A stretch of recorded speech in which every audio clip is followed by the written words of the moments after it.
Basically یتیم رہ چکا تھا، میں نے اپنے والد کو نہیں دیکھا۔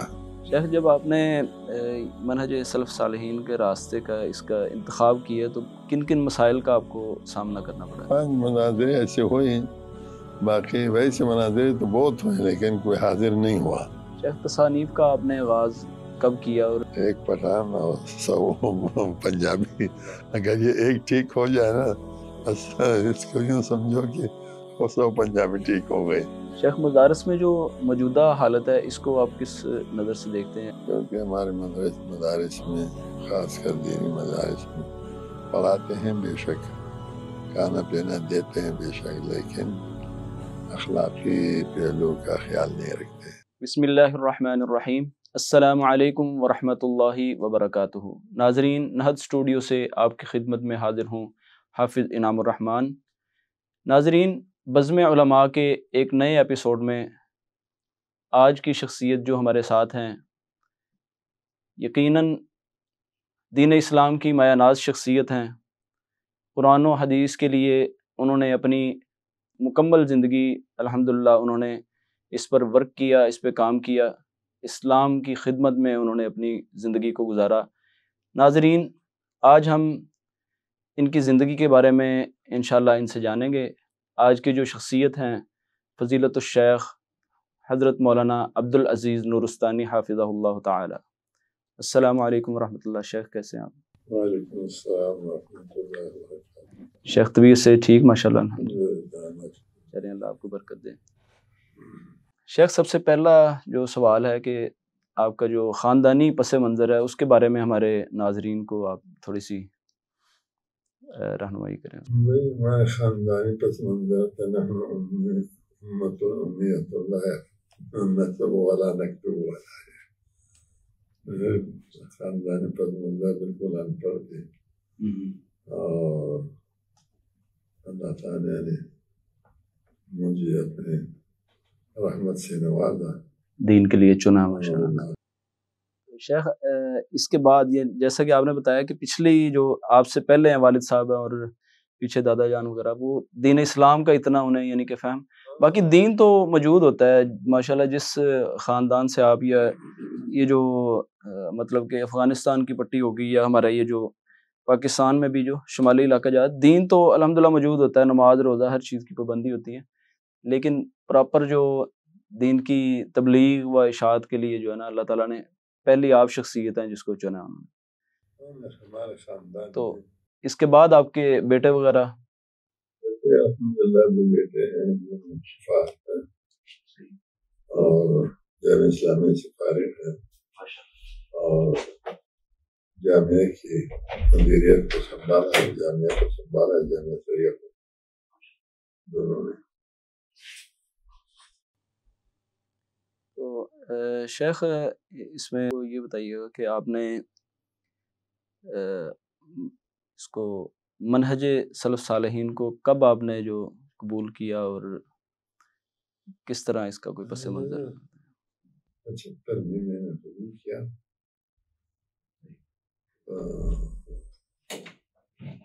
65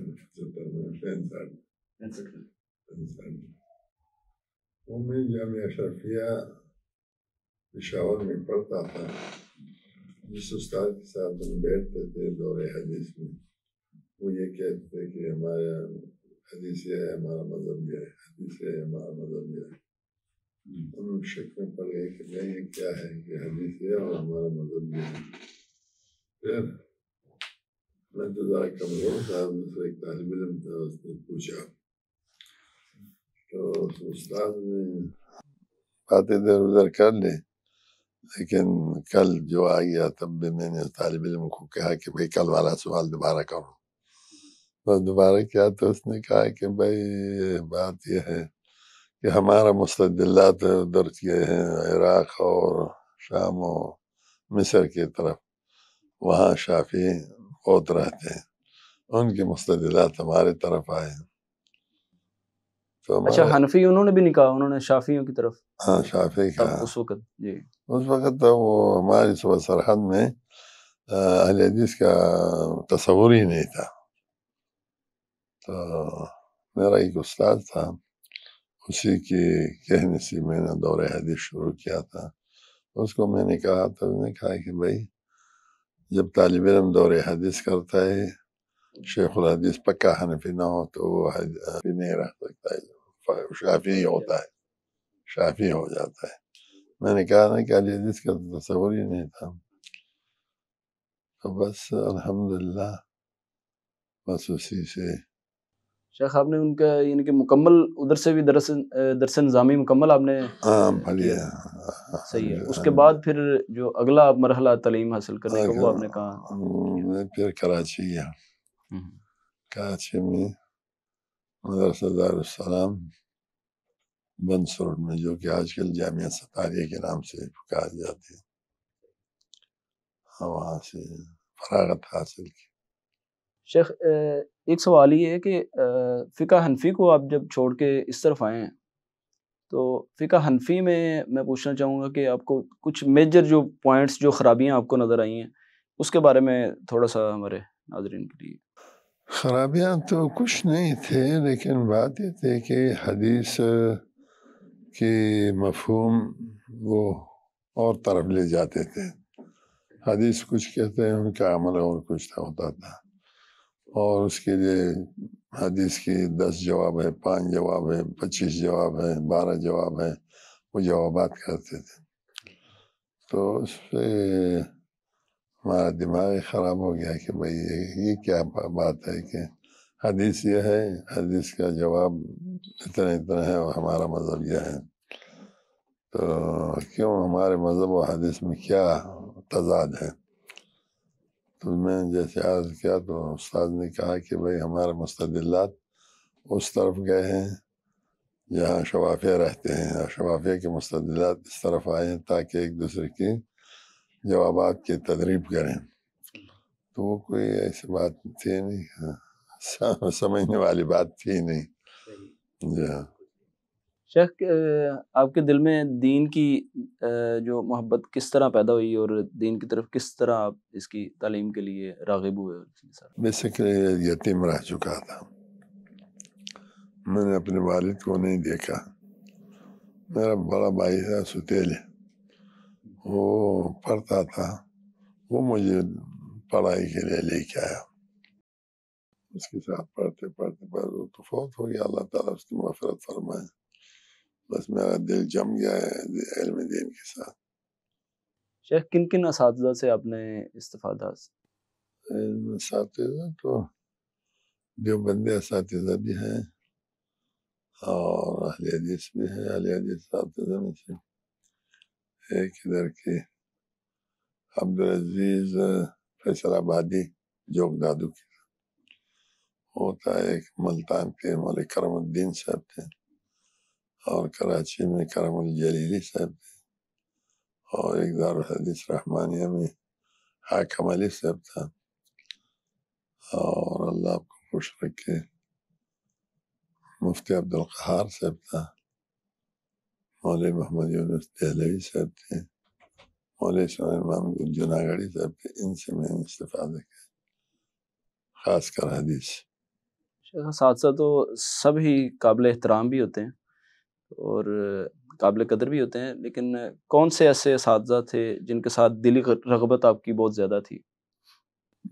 دینی رغبت تو سبھی کے ساتھ تھی.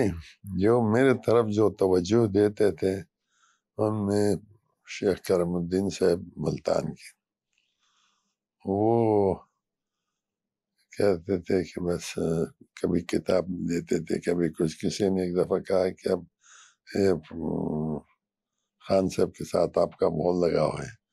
اس نے کہا ہاں بھائی، ایک پٹھان اور 100 پنجابی، اگر یہ ایک ٹھیک ہو جائے نا اس کو یوں سمجھو کہ 100 پنجابی ٹھیک ہو گئے. تو وہ بہت مجھے توجہ دیتے تھے. اور اسی طرح فیصل آباد کے جو مولوی عبدالعزیز صاحب تھے وہ بھی میرے طرف بہت توجہ دیتے تھے. شیخ جب آپ نے منہج سلف صالحین کے راستے کا اس کا انتخاب کیا تو کن کن مسائل کا آپ کو سامنا کرنا پڑا ہے؟ جب پڑھائی کے وقت تو کچھ نہیں ہوا، کیونکہ کراچی آیا، کراچی میں تو اہل حدیثوں کی مسجد میں مدارس میں تھا. جب پشاور چلا گیا، جامعہ سریہ کی بنیاد رکھی اور دعوت شروع کیا، تو ہر قسم مسائل کے سامنا کرنا پڑا۔ شیخ مناظروں میں بھی آپ نے جو کافی مناظروں میں وقت بھی لگایا ہوا، اس میں۔ لیکن الحمدللہ مناظرے میں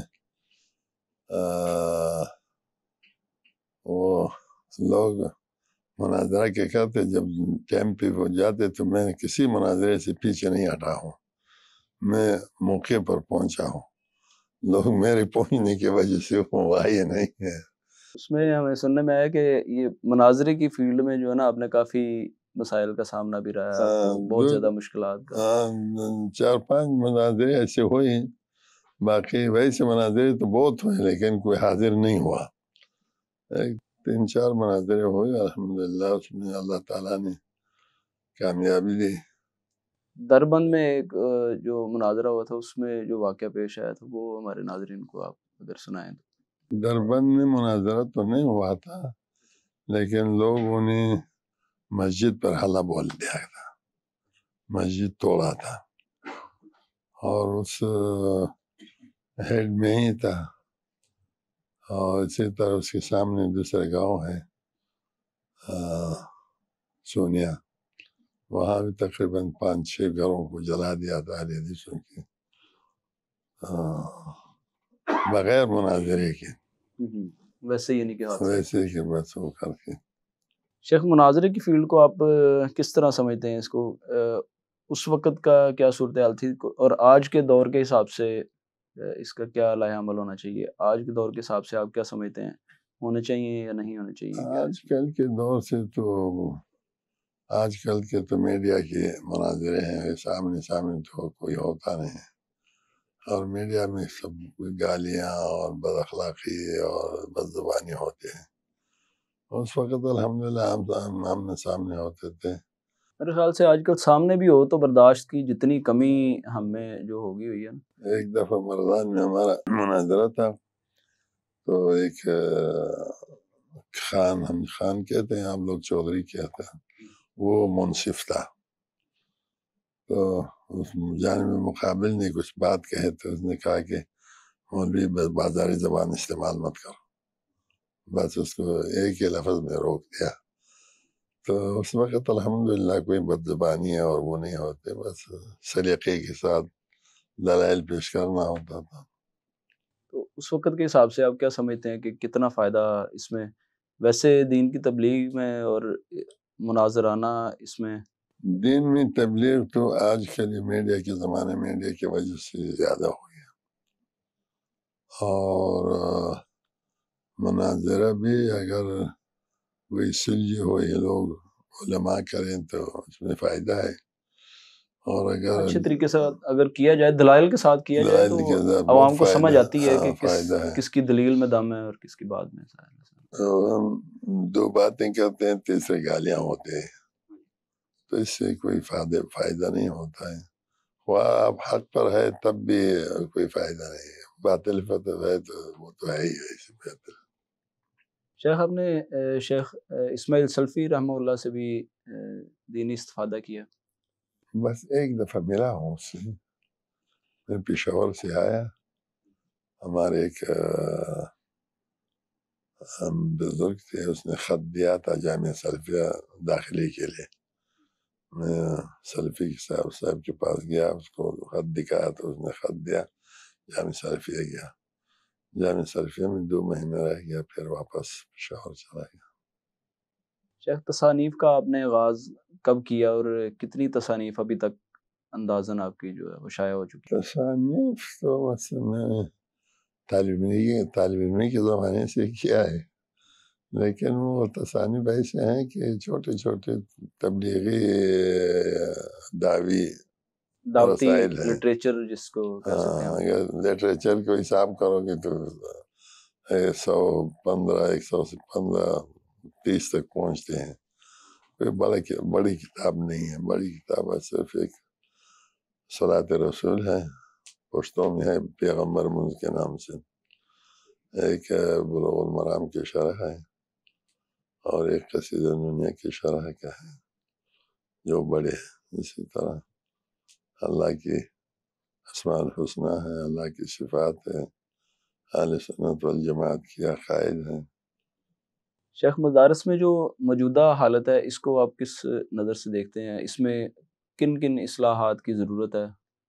بس اصلاحات کی ضرورت یہ ہے کہ ایک تو نصاب ایک ہونا چاہیے اہل حدیثوں کی، اور دوسری بات یہ ہے کہ اہل حدیثوں کی آپس میں نظم و نسق ہونا چاہیے، کیونکہ نظم و نسق نے آپ کے مدرسے میں جو رہتا ہے ایک مہینہ دو پڑھ کر بھاگ جاتا ہے، دوسرے مدرسے میں جاتا ہے، وہاں سے تیسرے مدرسے میں جاتا ہے، اس کے لیے کوئی نظم و ضبط ہونا چاہیے کہ ہر ایک مدرسے کی یہ پابند ہو کہ اس سے پہلے مدرسے سے مدرسہ چھوڑنے کی سرٹیفکیٹ لے کے آئے، یہ بہت ضروری ہے۔ اور دوسری بات یہ ہے کہ بعض مدارس ایسے ہیں کہ وہ طالب علم کو دیکھتے نہیں ہیں کہ وہ دورہ حدیث کے لائق ہے، یعنی ڈائریکٹ بخاری پر بٹھا دیتے ہیں۔ بالکل، بلکہ یہ کچھ مدارس کے تو اس طرح بھی طالب علموں کے دیکھنے میں آیا کہ ایک مدرسے میں پڑھ رہا ہے، 6 سال اس میں لگائے ہیں، آخری سال 7واں یا 8واں سال ہے جس حساب سے اس کا دورہ ہوتا ہے کورس، تو اس میں آخری سال ادھر سے نکل کے کسی بڑے مدرسے میں جا کے داخلہ لے لیتا ہے کہ جب سند فراغت ملے گی تو ایک بڑے مدرسے کی مل جائے گی۔ وہ یہ کہتے ہیں نا، یہ میرے نظر میں تو اچھا نہیں لگتا ہے۔ یعنی اس کے بعد جو بخاری شریف کا آپ سمجھتے ہیں کہ پہلے اس کو درس نظامی پہ مکمل اس کو عبور حاصل ہونا چاہیے، اس کے بعد اس کو اس میں بٹھانا چاہیے درس۔ دوسری بات ہے جیسے ہمارا اپنا طریقہ کار یہ ہے کہ اول ادنا سے لے کر ادنا میں ایک کتاب ہے، پہلی جماعت میں ایک کتاب حدیث کی، دوسرے میں تیسرے میں ہر ایک جماعت میں ایک ایک کتاب ہے، اور آخر میں پھر بخاری و مسلم۔ شیخ ادھر ایک بات آپ کو میں ذکر کر دوں کہ ہمارا جو اس میں مین جو ہمارا ایک ٹارگٹ ہوتا ہے وہ یہ ہوتا ہے کہ آپ جیسے مشائخ کی زندگی کو کور کیا جائے، اس کے مسائل وغیرہ طلباء کے سامنے ہوں، آج جو پڑھ رہے ہیں ان کے لیے ظاہر آپ رول ماڈل ہیں، آپ جیسی دیگر شخصیات جو ہیں وہ رول ماڈل کے طور پہ ایک جو ہے نا ان کے لیے، تو ان کو آپ کے اس انٹرویو سے آپ کی زندگی سے استفادہ جو ہے نا وہ ہو، تو اس میں طلباء کو آپ جو کچھ نصیحت جو مین جو زندگی کا نچوڑ ہے آپ کا وہ اگر آپ ان میں کریں انشاءاللہ۔ آج کل طالب علموں کے اندر مطالعہ کی رجحان بہت کم ہے، طالب علم استاد سے پڑھتا ہے اور بس رکھتا ہے، صبح لے کر پھر اسی کتاب کو لے لیتا ہے، نہ جو پڑھا ہے اس کی دہراتا ہے، نہ جو اس کل پڑھنا ہے اس کی مطالعہ کرتا ہے، تو اس سے طالب علم کے اندر وہ قابلیت ختم ہو جاتی ہے۔ اگر جو پڑھا ہوا ہے اس کو دہرایا جائے، جو جتنے طالب علم ہیں آپس میں جس کو مذاکرہ کہتے ہیں، اور اسی طرح اگر آئندہ پڑھنے کے لیے جو کتاب ہے اس کے مطالعہ کیا جائے تو اس سے بہت ہی فائدہ ہوگا، اور اس کے علاوہ سبقی اور جو درسی کتاب کے علاوہ اور کتابوں کے مطالعہ کرنے کی رجحان پیدا ہو جائے طالب علم کے اندر، تو اس سے انشاءاللہ بہت، اور اسی طرح فتویٰ نویسی کی، مضمون نویسی کی، یہ طالب علموں کے اندر رجحان پیدا ہو جائے تو بہت بڑی بات ہے، اچھی بات ہے۔ شیخ اس کے بعد اساتذہ کے لیے کون سی آپ نصیحت جو ضروری آپ چیزیں سمجھتے ہیں کہ جو طلباء کو دینی تعلیم کے ساتھ ساتھ کن کن امور کا جو ہے نا وہ جائزہ اساتذہ کے ذمہ ہونا چاہیے، اور مسائل دیکھیں؟ دینی علم کے ساتھ ساتھ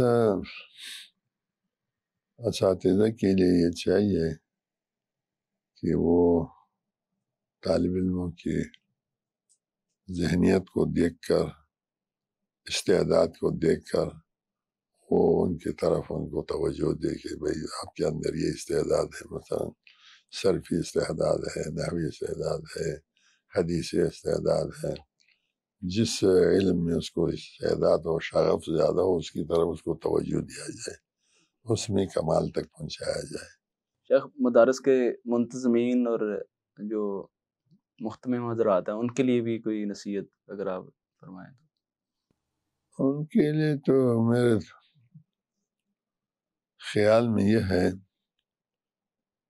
کہ طالب علموں کی ڈسپلن، حاضری غیر حاضری اور اخلاقی، اس کو کڑی نگاہ سے دیکھا جائے، کیونکہ ہمارے مدارس میں، خاص کر دینی مدارس میں، پڑھاتے ہیں بے شک، کھانا پینا دیتے ہیں بے شک، لیکن اس میں اخلاقی پہلو کا خیال نہیں رکھتے۔ اسی طرح حاضری کی خیال نہیں ہوتا ہے کہ طالب علم ہوتا ہے 2 دن بھی اگر حاضر ہوتا ہے، 3 دن بھی حاضر ہوتا ہے، اور پھر آ کر اسی کلاس میں بیٹھ جاتا ہے، اس سے اسباق گزر چکے ہوتے ہیں، اس کا کوئی ان چیزوں کو محتمین کو خیال رکھنا چاہیے۔ شیخ اسی ترتیب کے ساتھ آ جائیں تو آپ کیا سمجھتے ہیں کہ جماعتی ذمہ داریاں ہماری کیا ہونی چاہیے کہ مدارس کے اوپر سپرویژن کے حساب سے کون کون سی کمیاں آپ سمجھتے ہیں کہ وہ موجود ہیں ہماری جماعتوں میں؟ جماعتی طور پر الحمدللہ یہاں فیصل آباد اس کی یہ ایک جماعتی طور پر ایک جامعہ ہے کہ جماعت کے زیر نگرانی ہے، اور باقی تو ہر ایک کے اپنا اپنا وہ ہے، نہ کوئی جماعتی ذمہ داری ہے، نہ کوئی اس کو ذمہ داری سمجھتے ہیں، نہ جماعت کے بڑے سمجھتے ہیں، اور نہ خود جو مدارس والے ہیں وہ سمجھتے ہیں۔ ہر ایک یہ سمجھتا ہے کہ میرا اپنا کام ہے۔ بالکل ایسے ہی، یعنی کہ ہر بندہ اپنی اپنی باغ دوڑ میں لگا ہوا ہے، اور اس میں آپ سمجھتے ہیں کہ ایک چھتری کے نیچے ان کو ہونا چاہیے، اور نصاب کے حوالے سے، نصاب کے حوالے سے، باقی اور معاشی معاملات بھی ہوتے ہیں کچھ اس طرح بھی کہ بڑے شہر ہیں، کچھ ان میں جو فنڈنگ کی کوئی کمی نہیں ہوتی، کسی قسم کے مسائل نہیں ہوتے۔ دیہاتوں میں چلے جائیں تو طلباء بہت زیادہ محنت کرنے والے ہوتے ہیں، لیکن عمارتیں بھی خستہ حال، بنیادی ضروریات جو ان کی ہیں، کھانا بھی جو ہے نا وہ بھی مکمل طور پہ انہیں نہیں مل سکتا۔ جماعتی طور پر ان کی طرف دھیان دینا چاہیے کہ ہم مثلا شہروں میں بلڈنگیں، بڑے بڑے بلڈنگیں کھڑے کر دیتے ہیں، بجائے اس کی کہ بڑے بڑے بلڈنگ کر دیں، ان کی طرف توجہ دینا چاہیے کہ کم از کم ان کو بلڈنگ بڑے بڑے نہ ہو، یعنی سر چھپانے کی کچھ جگہ ہو، اور وہ مٹی سے اپنے آپ کو بچانے کی کوئی سامان ہو۔ اسی طرح دیہات میں جو اساتذہ ہیں ان کی تنخواہوں کا حالات برے حالت ہوتے ہیں، ان کی طرف جماعتی طور پر خیال رکھنا چاہیے۔ شیخ طلباء مدارس سے جب فارغ ہوتے ہیں تو بہت زیادہ ان کے سامنے مسائل ہوتے ہیں، ظاہر ہے گھریلو ذمہ داریاں بھی ہوتی ہوں گی، معاشی مسائل بھی، کچھ خواہشات بھی، تو طلباء کو کیا آپ اس میں نصیحت کریں گے کہ کس چیز کو انہیں فالو کر کے تو اس پہ چلنا چاہیے؟ ان کے لیے ایک ضروری بات تو یہ ہے کہ اپنے پڑھائی میں یعنی نباغت اور وہ حاصل کریں، تاکہ آئندہ کہیں مدرس یا وہ غیر لگ سکیں۔ ضروری ساتھ یہ ہے کہ ساتھ ساتھ علم دین کے ساتھ دنیائی علم بھی ہونا چاہیے، تاکہ اگر وہاں نہ ہو تو یہاں ہو۔ اور یہ تو ظاہر بات ہے کہ ایک انسان علم دین پڑھا ہوا ہو تو کبھی اگر اسکول میں جائے یا کالج میں جائے تو انشاءاللہ وہ اس کے دماغ میں وہ اللہ اور رسول کی بات ضرور ہوگی، وہ اس کے حساب سے تربیت ان کی کرے گا، ساتھ ظاہر ہے جہاں دنیا پڑھائے گا ساتھ وہ دین کی بھی ان کی رہنمائی کرے گا۔ لیکن ہمارے اب پنجاب کا تو مجھے معلوم نہیں ہے، لیکن ہمارے صوبہ سرحد میں بس اس چیز کو بہت برا سمجھتے ہیں کہ مدرسے کے ساتھ اسکول بھی ہو۔ جب ہم نے اپنے مدرسے میں رکھا ہے FA تک انگریزی تعلیم، تو ہمیں بہت برا سمجھتے ہیں کہ تو اس کا بہت فائدہ ہے الحمدللہ. پہلے وفاق میں بھی کوئی امتحان نہیں دیتے تھے، تو الحمدللہ وہ بھی ہم نے رائج کر دیا صوبہ سرحد میں.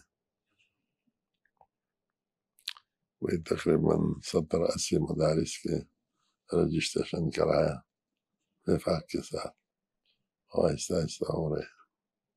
شیخ یہ جو جس طرح ڈیجیٹل میڈیا، جس طرح ہمارا یہ اسٹوڈیو ہے، اس حساب سے جو دین کی تبلیغ کے لیے جو مواقع ہم حاصل کر چکے ہیں ادھر اس پہ سوشل میڈیا پہ، اس پہ تبلیغ کے حوالے سے آپ یہ تو بہت ہی اچھی بات ہے، کیونکہ آلات ہیں، آلات کو صحیح استعمال کرو گے تو صحیح ہے، اگر خراب استعمال کرو گے تو خراب ہے. اور اس سے جتنا فائدہ ہوتا ہے تو ویسے جلسوں سے وغیرہ وغیرہ سے اتنا نہیں ہوتا ہے، کیونکہ ایک عالم جو بیان کرتا ہے اس کا جلسہ میں تو جو حاضر ہیں وہ دیکھیں گے، اور اس میڈیا میں غیر حاضر بھی ملک میں بھی بیرون ملک میں بھی دور دور تک اس کو دیکھا جائے گا. اس لیے یہ تو مجھے بہت اچھا نظر آتا ہے کہ یہ معاملہ اچھا ہے. شیخ ایک چیز رہنمائی فرمائیں کہ معاشرے میں ایک چیز کا ذکر کیا جاتا ہے کہ جی دین والوں سے، علماء کے اٹھ جانے سے جو ہے نا وہ دین پر زوال آ رہا ہے اور علماء اٹھتے جا رہے ہیں، اس طرح کے معاملات. تو اس کو اس طرح کہنا، اس طرح ذکر کرنا، اس کو آپ کس طرح سمجھتے ہیں؟ یہ تو حدیث میں ہے نا کہ وقت ایسے آئے گا کہ علم ختم ہو جائے گا. تو علم اللہ تعالیٰ انتظام نہیں ختم کرتا ہے، کسی کے دل سے نکالے، وہ ختم ہو جائے گا بے وفات العلماء، علماء کی وفات کی وجہ سے. تو اسی طرح جب آپ نہیں پڑھو گے، میں نہیں پڑھوں گا، وہ نہیں پڑھو گا، وہ نہیں پڑھے گا، اور وہ جنہوں نے پڑھا ہے وہ فوت ہو جائیں گے تو زوال ہی ہوگا. شیخ آپ کافی زیادہ مدارس کی ماشاءاللہ سرپرستی کر رہے ہیں، تو آج سے کچھ سال پہلے، 20 سال 30 سال پہلے کی مدارس کی جو حاضری تھی ان میں اور تعلیمی نظام تھا جو، اس کو آپ کس طرح دیکھتے ہیں، اور آج کا جو صورتحال ہے اس پہ آپ اطمینان کا اظہار کرتے ہیں یا کچھ کمیاں ہیں یا کوئی اس سے بہتری ہے؟ مجھے تو یہاں پنجاب کا علم مجھے نہیں ہے، میں تو صوبہ سرحد کا علم ہے. تو وہاں پہلے بھی نظام بدتر تھا تو اب بھی بدتر ہے. سہولیات کے حوالے سے بھی تو ہے ہی ہے، ظاہر ہے وہ تو دینی دنیاوی مسائل ہیں ہی ہیں، باقی مدارس کا بھی اسی طرح ہی ہے. الحمدللہ وہ پڑھائی اور وغیرہ ہوتا ہی رہتا ہے، لیکن جو جو انتظامی یہ بیانیہ ایک آتا ہے کہ جی جو دین ہے نا وہ زوال کی طرف جا رہا ہے، اس طرح کا آپ سمجھتے ہیں کوئی اس طرح کے مسائل ہیں، یا اگر علماء جا رہے ہیں تو اللہ تعالیٰ نے اور صلاحیتوں کے ساتھ مزید طلباء بھی جو ہے نا وہ اللہ پیدا کرے گا، اس کی تو کوئی ایسی بات نہیں ہے. لیکن اگر ہم کوشش کریں گے تو زوال کی طرف نہیں جائے گا بلکہ ترقی ہو جائے گا.